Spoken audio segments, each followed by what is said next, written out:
আমি ন্যায্যতার জায়গায় প্রথমেই অ্যাড্রেস করব যে এ দেশের অর্থনীতিতে গরিব ধনী সকলেই কন্ট্রিবিউট করে যাচ্ছেন। আমাদের টোটাল ডেভেলপমেন্ট দুইটা মোটা খাত থেকে আসে। একটা বিভিন্ন পর্যায়ের ট্যাক্স, আর একটা হচ্ছে বিদেশ থেকে আনা ঋণ সহায়তা। ট্যাক্স একজন ভিক্ষুকও পে করে, আবার একজন বিশাল শিল্পপতিও পে করে। শিল্পপতিরা কিভাবে ট্যাক্স পেয়ার এটা আমার বলার দরকার নাই, কিন্তু ভিক্ষুক কিভাবে ট্যাক্স পেয়ার। সারাদিন 10, 20, 100 টাকা করে যেটা পায়, সন্ধ্যাবেলা তারও পেটের তাগিদে দেশের দোকানে যায়।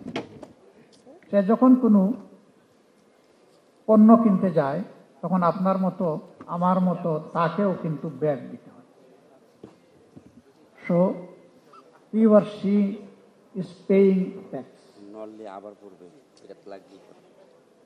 আবার ছোট যে বাচ্চাটা আজকে জন্ম নিয়েছে, মা বাবা আত্মীয় স্বজন তার জন্য যদি কিছু কিনতে যায়, ওখানেও কিন্তু ট্যাক্স পে করতে হয়। নিউবর্ন বেবিটাও কিন্তু ট্যাক্স পেয়ার। বিদেশ থেকে যে ঋণ ইন্ডাকশন করা হয়, আজকে জন্ম নেওয়া শিশু আর 80 বছরের বৃদ্ধ সকলের উপর সমানভাবে এটা ডিস্ট্রিবিউট হয়। যেহেতু দায়িত্ব তারা নিচ্ছে সমাজের সকলে, কাজেই অর্থনীতিটা অবশ্যই ন্যায্যতার উপরে প্রতিষ্ঠিত হতে হবে। তা না হলে এই ক্ষেত্রে অবিচার হবে। সেই অবিচারটা আমাদের সমাজে চলছে। এটা যে চলছে এই ব্যাপারে কারো কোনো দ্বিমত নাই, কেউ এটা অস্বীকার করতে পারবো না। এখন এটা বন্ধ হবে কিভাবে? বাংলাদেশের ছোট্ট একটা জমিন, কিন্তু around 180 million of people। এত ছোট জায়গায় এত বেশি মানুষের বাস দুনিয়ার আর কোথাও নেই। তাহলে মানুষ কি আমাদের জন্য কোনো বোঝা? অবশ্যই। আমরা জনসংখ্যাকে জনসম্পদে পরিণত করতে পারি, জনশক্তিতে পরিণত করতে পারি, যদি আমাদের সেই প্ল্যান থাকে। আর প্ল্যান যদি না থাকে, তাহলে 18 কোটির জায়গায় 18 লক্ষ হলেও আমরা সমাজকে সাজাতে পারবো না। এখন এই 18 কোটি মানুষ জনসম্পদে পরিণত হবে কিভাবে? 25% মানুষ জনসম্পদে পরিণত হওয়ার প্রাথমিক সুবিধা থেকে বঞ্চিত হয়ে ড্রপ আউট হয়ে যায়। যারা প্রান্তিক মানুষ, যাদের এই এবিলিটি নাই, সন্তান তাদের স্কুলে যায় না, মাদ্রাসায় যায় না, যেতে পারে না। গেলেও 2-1 ক্লাস পরে তারপরে জীবিকার তাগিদে কোথাও লেগে যায় ছোট মানুষটা কাজে, মা বাপকে সাহায্য করার জন্য। তার মেধা এখানেই শেষ। অথচ তাদের মধ্যে হয়তোবা আগামী দিনের বড় কোনো অর্থনীতিবিদ লুকিয়ে আছেন, বাংলাদেশ ব্যাংকের গভর্নর লুকিয়ে। হয়তো দেশ পরিচালনার দায়িত্ব যে কাঁধে নিবে, সেই চিফ এক্সিকিউটিভ এখানে লুকিয়ে আছে, কিন্তু সে তো ড্রপ আউট হয়ে যাচ্ছে। তাকে অ্যাড্রেস করবে কে? এই দায়িত্ব হচ্ছে সমাজ এবং সরকারের, উভয়ের জয়েন্ট রেসপন্সিবিলিটি। কিন্তু না, এটা তো হচ্ছে না। ফলে হচ্ছেটা কি? অর্থনীতি আপনি নিয়ে আগাবেন কিভাবে? এই অর্থনীতিতে যেমন বিভিন্ন সরকারি মারপেচ আছে, লাল ফিতার দৌরাত্ম্য আছে, ঠিক তেমনি ভাবে সেখানে অনেক দুর্বৃত্তপনাও আছে। একজন উদ্যোক্তা তিনি চিন্তা করলেন একটা ইন্ডাস্ট্রি সেট করবেন, প্রথমেই তাকে 1 টুকরা জমি তো নিতে হবে। যেই তিনি জমি কিনতে গেছেন, হাজারো প্রবলেম তাকে ঘিরে ধরছে। যে জমিটা তিনি 1 মাসের মধ্যে সবকিছু সাফসফা করতে চান, 1 বছরও তিনি ক্লিন করে আসতে পারছেন না। একটার পর একটা জটিলতা তাকে বাধা দিচ্ছে, এবং ক্ষেত্র বিশেষে এই দুর্বৃত্তপনা সহায়তা করছে রাষ্ট্র বিভিন্নভাবে। এটাও পরিষ্কার, এটা কোনো ব্যাখ্যার দরকার পড়ে না। তখন যে উদ্যোগটা তার 5 বছরের মধ্যে পূর্ণ সফলতার মুখ দেখার কথা, সেটা দেখা যাবে 10 বছর গড়িয়ে চলে গেছে। কিন্তু এখানেই বিপদে পড়ে গেলেন। তিনি ইতিমধ্যে ব্যাংক লোন ইন্ডাকশন করেছেন। এখন এটা অবভিয়াসলি যদি প্রপার ইউটিলাইজেশন না হয় এই লোন তো নন পারফর্মিং হয়েই যাবে।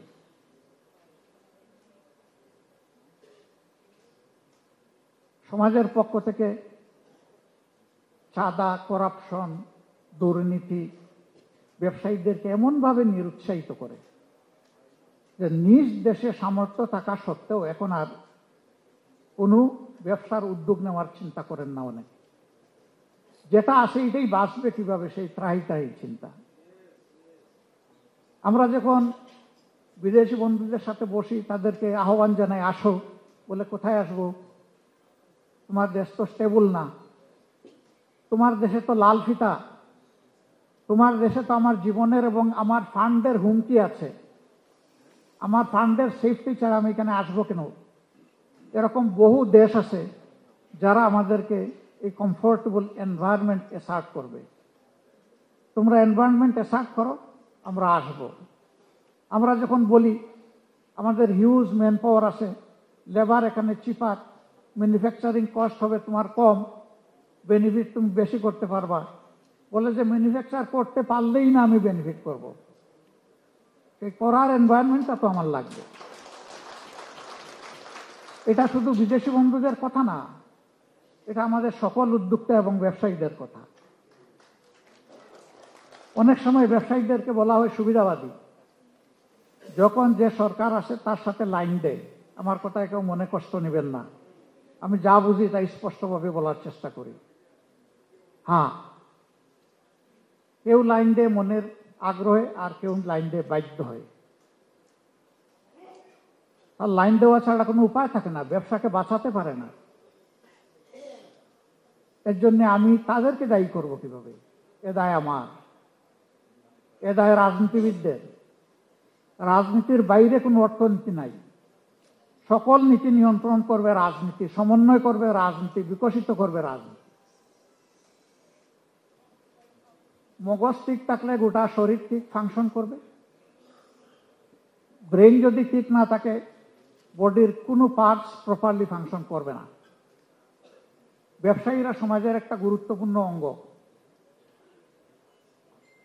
রাজনীতির জায়গা থেকে এ পর্যন্ত স্বাধীন বাংলাদেশে আমরা যতই বলি, আমরা কাঙ্ক্ষিত সেই সুবিধা এবং কমফর্ট জোন আমরা দেশি বিদেশি ব্যবসায়ীদের জন্য তৈরি করতে পারিনি। এটাই সত্য। এখন যা পারলাম না তা কি হবে না? কাউকে কাউকে তো আগায় আসতে হবে। হ্যাঁ, এই কাজটা করা দরকার, কিন্তু question who will bell the cat? বিড়ালের গলার এই ঘন্টাটা বাঁধবে কাকে? আমি বাঁধবো, আপনি বাঁধবেন। শপথ নেন, আগে যেটা হয় নাই এখন এটা হতে হবে। সারা দুনিয়া পারলে আমিও পারবো, আপনিও পারবেন। আমাদের মেধাগুলা দুনিয়ার বিভিন্ন জায়গায় গিয়ে ওয়ান্ডারফুল কন্ট্রিবিউশন রাখতেছে। এই দেশে জন্ম নেওয়া শিশু অন্য দেশে তারা এক একজন ব্রিলিয়েন্ট চ্যাপ হিসাবে নিজেকে মেলে ধরেছে। আমার দেশে পারে না কেন? আমার দেশে পারে না, আমরা সেই পরিবেশটা তাদেরকে দিতে পারি নাই। এই জন্য আমাদের ব্রেনগুলোও ড্রেইন হয়ে চলে যাচ্ছে অন্যত্র। এমনকি পাবলিক বিশ্ববিদ্যালয়, টেকনোলজিক্যাল ইনস্টিটিউট অ্যান্ড ইউনিভার্সিটি, এখানে যারা লেখাপড়া করেন তারা তো মেধার দিক থেকে একটা জায়গায়, তারাও হাইয়ার স্টাডির জন্য বিদেশ যান, কিন্তু ফিরে আসতে চান না। অনেককে যখন জিজ্ঞেস করি এদেশের গুলিকণার সাথে তোমার সম্পর্ক, ভাই তুমি দেশকে ভুলে গেলা কেন? ওই যে দেশ তো আমাকে চায় না, আমাকে দেশ চাইলে আমি প্রস্তুত। আমরা বলি আমরা তো চাই, শুধু ফিনান্সিয়াল রিমিটেন্স না, আমরা তো ইন্টেলেকচুয়াল রিমিটেন্সটাও চাই। তো আসো। বলে হ্যাঁ, একটু সম্মানের জায়গা আমার জন্য তৈরি করে দেন। আমি জানি এই সরকারের সময়েও কিছু ব্রিলিয়েন্ট মানুষ চলে এসেছে বিদেশ থেকে। তারা কিন্তু টাকা উপার্জনের সুবিধা নেওয়ার জন্য আসেনি, দেশকে কিছু দেওয়ার জন্য এসেছে। আমরা যদি এই আস্থাটা আমাদের ডায়াসপোরা গোটা দুনিয়ায় যারা আছে, যারা বিভিন্ন ক্ষেত্রে স্কিল সার্ভিস দিয়ে যাচ্ছে, তাদের মনে তৈরি করতে পারি, তারা এই দেশে ফিরে আসবে এবং তারা এই দেশকে গড়ে তোলার ক্ষেত্রে আমাদেরকে ক্ষেত্র বিশেষে নেতৃত্বও দিতে পারবে ইনশাআল্লাহ। আমরা তাদেরকে ইনভাইট করে দেশে নিয়ে আসার পক্ষে। আমি অনেক শিল্পপতির সাথে মাঝে মাঝে বসি, জিজ্ঞেস করি ছেলে কয়জন মেয়ে কয়জন। দেখা যায় 3 জন হলে 3 জনই বিদেশে, না হয় কমপক্ষে একজনকে অন্তত নিজের জানাজায় শরীক হওয়ার জন্য দেশে রেখেছেন, এরও পারলে বিদেশে পাঠিয়ে দিলে ভালো। কেন? বলল যে আমার সন্তানের নিরাপত্তা কোথায়। একেবারে সঠিক কথা। সমাজে এই নিরাপত্তা দিতে পারে নাই, এই জন্য সে আমার দেশ ছেড়ে চলে যাচ্ছে। আমাদের ফোকাস মাত্র 3টা জায়গায়। আমরা বিশ্বাস করি এই 3 জায়গা ঠিক হলে একটা সমাজ ঠিক। Number 1, education. সার্টিফিকেট প্রোডাকশনের এডুকেশন নয়, প্রফেশনাল এডুকেশন দিতে হবে। প্রত্যেকটি মানুষ হবে এক একটা রিসোর্স পার্সন। একজন কৃষক হলে সেও হবে একজন স্কিল কৃষক। কৃষি হবে আমার ইন্ডাস্ট্রি, প্রত্যেকটা গড় হবে একটা ইন্ডাস্ট্রির হাব। এবং এটা পসিবল। জাপানে বিশাল বিশাল অনেক কমোডিটি আছে, যেটার স্পেয়ার গুলো এক একটা গড়ে তৈরি হয়, এক একটা গড়কে ডিস্ট্রিবিউট করে দেওয়া হয়েছে, ওই গড়টা একটা ইন্ডাস্ট্রি হয়ে গেছে।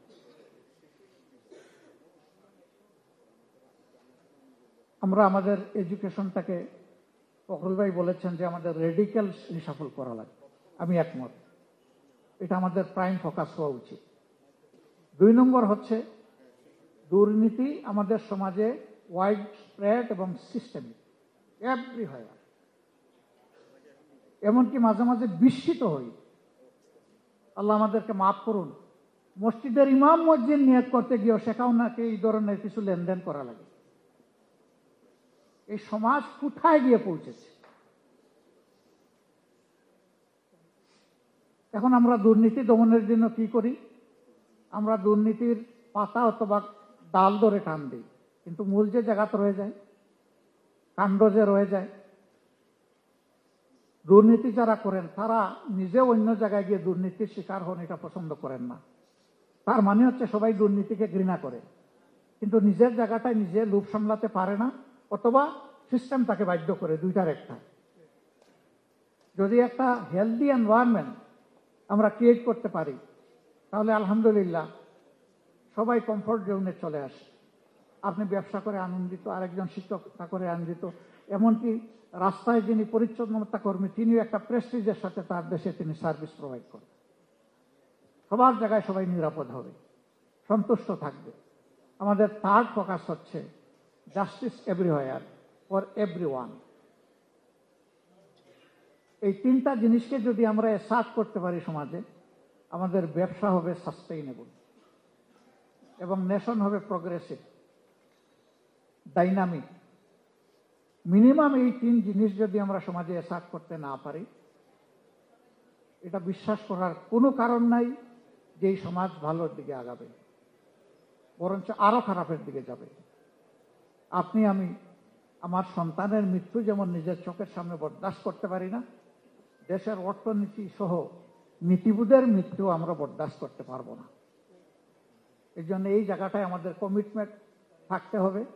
এবং এইখানে আমি আবারও বলবো যে রাজনৈতিক সদিচ্ছাই হচ্ছে মূল ইচ্ছা। এ জায়গা ঠিক হলে আমি বিশ্বাস করি সমাজ ঠিক হবে। তবে হ্যাঁ, একদিনে হবে না, স্টার্ট হবে, তারপরে আগাবে, গ্র্যাজুয়ালি একটা চেঞ্জ ইনশাল্লাহ আসবে। আমরা সেই বিপ্লবী পরিবর্তন নয়, বরঞ্চ যৌক্তিক পরিবর্তনের দিকে দেশটাকে যাতে সবাই মিলে নিতে পারি ইউনাইটেডলি। আমি সবাইকে আহ্বান জানাবো, সকল দল মত এবং সকল পেশা পক্ষের সবাই যেন আমরা দেশকে কন্টেইন করি এবং আমরা অন্তত একটা দৃঢ় সিদ্ধান্ত নেই, অতি আমাদের যা হবার হয়ে গেছে, এখন শুধু আমরা আগামী জেনারেশনের জন্য ভালো কিছু করব। আল্লাহ তাআলা আমাদেরকে এই তৌফিক দান করুন।